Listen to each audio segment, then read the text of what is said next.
My fellow South Africans and citizens, a year ago, the formation of the multi-party coalition, now known as the Government of National Unity, filled our country with enormous hope. It followed the decision of the people of South Africa to remove the outright majority that the ANC had enjoyed in South Africa since the historic elections of 1994. But in last year's election, the people of South Africa sent a very clear message that they no longer wanted the ANC to do as they pleased, regardless of the consequences for our country.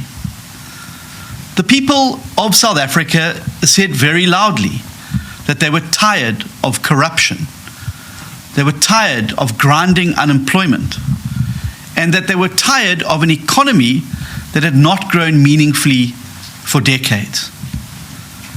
Instead of one-party domination that had been known since that election in 1994, the people chose something different. They wanted multi-party cooperation and collaboration. In short, the people of South Africa wanted to see things change. And it was based on this mandate of change that the Democratic Alliance, after extensive introspection and inward discussion, made a decision to join the Government of National Unity. However, instead of upholding the wishes of the people by working in a collaborative, respectful manner with all parties inside of the GNU, the ANC has repeatedly undermined these principles. Time after time, it has slapped away the hand of cooperation and co-creation in favor of arrogant, narrow, partisan party political interest. Right from the beginning, the statement of intent was violated by appointing a bloated executive without consulting the DA on the other parties that were to be joining, in order to give the ANC more influence than the voters wanted it to have. President Ramaphosa has since signed destructive pieces of legislation into law that have far-reaching consequences for our economy and economic growth, as has been seen by the reaction from some of our largest trading partners. This was done without even the common courtesy of informing the fellow partners in the Government of National Unity about his intention to do so. He has presided over a disastrous budget process where the views and opinions of coalition partners were not taken seriously, and that the opposition to the ANC's proposed 2% VAT increase was simply waved away. There's been a refusal to enable a meaningful power sharing to drive collaborative growth and urgent reform of the country to create jobs. And that is why our unemployment statistics are sitting where they are, and why our first quarter of GDP growth has not come anywhere near the expectations that we would like to see it moving towards, the 3% that we've set ourselves as a target. And this week, without any significant forewarning or meaningful consultation, President Ramaphosa concocted an excuse to remove a DA deputy minister out of the blue because of his own failure to respond to a repeated request for travel permission. The hypocrisy of this conduct is even more galling when one looks at what sits around the cabinet table in terms of violations of law, of executive ethics code, and the ministerial handbook. It was the same President Ramaphosa who in 2020 issued a mere reprimand and salary docking to former Minister Nosiviwe Mapisa-Nqakula when she flew an ANC delegation to Zimbabwe in a South African military plane. To make matters worse, President Ramaphosa has now also defied the 48-hour ultimatum issued to him by his largest coalition partner to act on corruption in his own ranks. This was a golden opportunity for the president to demonstrate that action against those who violate the expectations of them in public office would be taken consistently and fairly in government. By doing so, he has now actively chosen to protect Minister Thembi Simelane for her alleged role in VBS looting. He's also chosen to protect Nobushle Nkabane after she has actively misled Parliament. And he continues to shield a whole cast of looters implicated in state capture. Just this morning, less than 2 hours ago, instead of taking action against state capture, the ANC has cleared Malusi Gigaba, David Mashlobo, Zizi Kodwa, and Cedric Frolick from all charges against them. Now, despite this pattern of double standards and abuse of power, DA members of the executive have remained clearly focused on the task at hand, on our commitment to deliver to the people of South Africa and to play a meaningful role in creating jobs, growing the economy, and ensuring good, clean, accountable government that delivers for the people of South Africa. And the strides that we've made in a number of portfolios, from agriculture, home affairs, public works and infrastructure, communications and digital technologies, as well as environment, and through hard-working deputy ministers like Andrew Whitfield, I believe has set a new standard of excellence for governance at national level. In some cases, DA ministers have literally achieved more in 12 months than ANC ministers did in 30 years. And perhaps this is the real source of the ANC's double standards towards the DA, because they know that the DA is succeeding. They know that the performance of DA ministers makes some of their contributions pale into insignificant. And most importantly, they know that the opportunities for looting and stealing of public money are shrinking wherever the DA is present and wherever DA reforms are implemented. This flagrant double standard that protects the likes of Simelane and Nkabane but acts against Whitfield proves that in the ANC's universe, the only things you dare not be are competent, honest, and hardworking. But sadly, this is not an isolated incident. It is about a pattern of disrespect, arrogance, and double standards. The ANC has refused to implement Clause 19.3 of the Statement of Intent that requires sufficient consensus to resolve disputes, directly undermining the GNU and the original Statement of Intent. And the President's now refusal to act against corruption within his own ranks, but singling out as a priority a DA Deputy Minister, risks confirming that his oft-repeated public commitment to clean governments is a sham. Until he replaces words with action against corruption within his own ranks, the DA sees no further point in wasting our breath in endless talk shops with the ANC. For that reason, the Democratic Alliance's federal executive, which met at 1 p.m. today, has resolved to withdraw from the national dialogue with immediate effect. In the absence of a president who's prepared to take action against VBS looters and state capture accused sitting around the cabinet table, it is clear that the dialogue will be reduced to nothing more than a waste of time and money to distract from ANC failures. And this explains why they are so obsessed with it. It's clearly an electioneering ploy at taxpayers' expense to gloss over the serious crises that they have plunged South Africa into. The dialogue also has no constitutional standing whatsoever to take or impose decisions. Frankly, if the president cannot even dialogue sufficiently and meaningfully with his own coalition partners, there is little point to pretending that there's any substance to an ANC-run national dialogue. In fact, the president has repeatedly promised a breakaway to engage with GNU party leaders. But a year later, despite several promises that this would take place, nothing has happened. After every single crisis the GNU has faced, this so-called breakaway or Bosbarat has been mooted, plans are made, but never comes to fruition.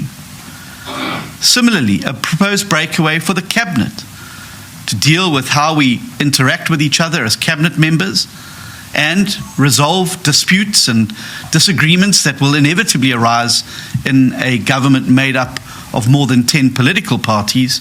A year later, nothing has happened. No breakaway, no dialogue, and no mechanisms internally to determine how we deal with disputes between each other when they arise. Plus, I make the point that we have already had a national dialogue last year. It's called an election. And the people said very clearly in that election that they do not want to have anything to do with ANC one-party arrogance or domination. So, effective immediately, and until action is taken against those corrupt individuals, the DA will have no further part in this process. We will also actively mobilize against it in order to stop the obscene waste of 740 million rand of public money, starting with a call on all civil society bodies in South Africa to join us in demanding that the dialogue not proceed until President Ramaphosa fires ANC corrupt individuals in the national executive, as well as other delinquents. Because the reality is, no matter what the dialogue resolves, no matter how many noble resolutions it may take, and no matter how many feel-good moments it has, nothing will change in South Africa for the better if we keep the same people around the cabinet table who have involved themselves in corruption, maladministration, and misleading of Parliament. The people of South Africa should not be taken for fools. They know that any national dialogue is utterly meaningless if it's presided over by the criminals and the corrupt, and those who provide a safe refuge for them. A second and critically important step that the DA is taking is to vote against upcoming departmental budget votes for the departments headed by Simelane Inkabane and other corruption-accused ANC ministers. And we will keep voting against those budget votes until those ministers are removed. In this way, the DA will strike a responsible and appropriate balance by allowing the broader GNU budget process to proceed to ensure the stability of the country, while forcing the ANC to act against those specific ministers who the public now demand are removed. I think it also bears mentioning that the DA will always act in a responsible manner and one in which puts the interests of South Africa first. The demonstration of that good faith was shown just this week in the National Assembly, where, despite the unilateral axing of Deputy Minister Whitfield, and despite the fact that the President had given me his word that I had 24 hours to notify Mr. Whitfield and brief my party about the step he was about to take, he simply fired off the letter sacking Deputy Minister Whitfield 3 hours later. Now, had we wanted to be petty, had we wanted to make this about positions over principle, it would be very easy to go into the National Assembly and vote against the Division of Revenue Act that took place this week. It was very clear from the panicked reactions during my speech that the ANC did not have the numbers, and they knew it, to get that passed. And yet, as I indicated in that speech, we are a reliable coalition partner. We respect our coalition partners, and when we give our word and we make undertakings, we stick to them. We do not treat our coalition partners with the same disrespect that they have shown to us repeatedly. If the ANC wants support for those budgets, they must replace the incumbent ministers with alternatives that meet the very high standard that the President has set for himself now through the axing of Andrew Whitfield. A further step that was considered by the Federal Executive was the tabling of a motion of no confidence in the President. We understand the concerns that many South Africans have about what would follow or could follow if Ramaphosa was removed from office. However, I want to be very clear and honest that in the DA's view, The actions of this last week and the fact that Minister Nkabane still sits in the cabinet, our view is that the President is failing to uphold his word to act against corruption, and unless he does so, he is going to make himself indistinguishable from the RET faction in his own party. Now, while the FedEx decided not to table a motion of no confidence at this stage, it is clear that the DA is in the process of losing confidence in the President's ability to act as a leader, not only of the ANC, but of the GNU, of which we are the second largest component. I do want to take a moment to explain to citizens what this process involves, should it materialize in future.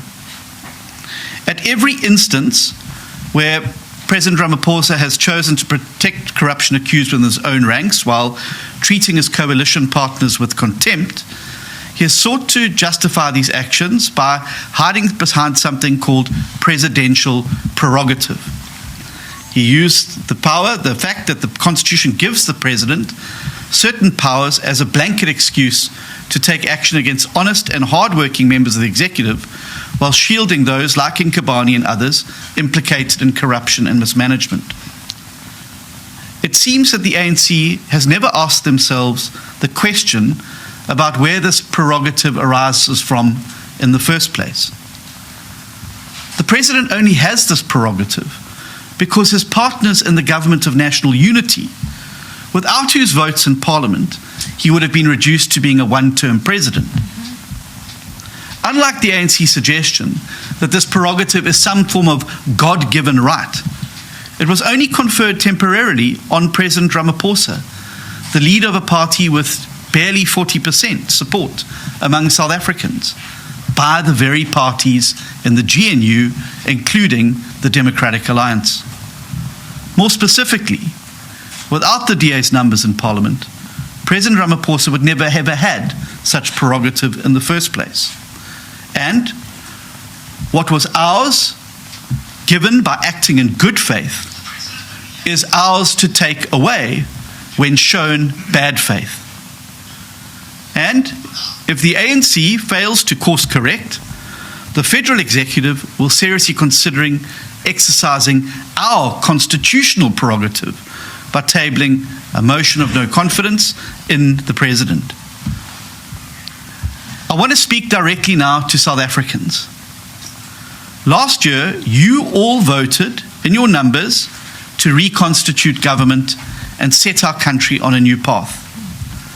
The DA honored your wishes and your intentions by ensuring that the statement of intent that formed the GNU was honored. We love South Africa, and we work against tremendous odds every single day to act in the best interests of all South Africans. If this statement of intent had actually been implemented and honored, the national government would by now be charting the course of reform and economic growth that voters wanted. However, because the ANC has failed to honor the agreement they signed, they continue to shield and protect corruption. Our withdrawal and mobilization against the national dialogue, as well as our opposition against the budgets of corruption-accused ministers, is the first in a series of possible steps that are now on the table in an attempt to fix the GNU to align with the mandate that you have given all of us in the 2024 election. If the ANC wants to kick the DA out for fighting against corruption, well, so be it. But as long as ANC members implicated in corruption remain as members of the executive, misleading Parliament and committing other acts of malfeasance, the DA will not support their departmental budgets in Parliament, and we will not participate in the national dialogue. And if the ANC does not urgently change the way that it engages with its coalition partners, that we can fight corruption and start growing our economy and servicing the people of South Africa with good, clean, accountable government that delivers, well, then they imperil the very future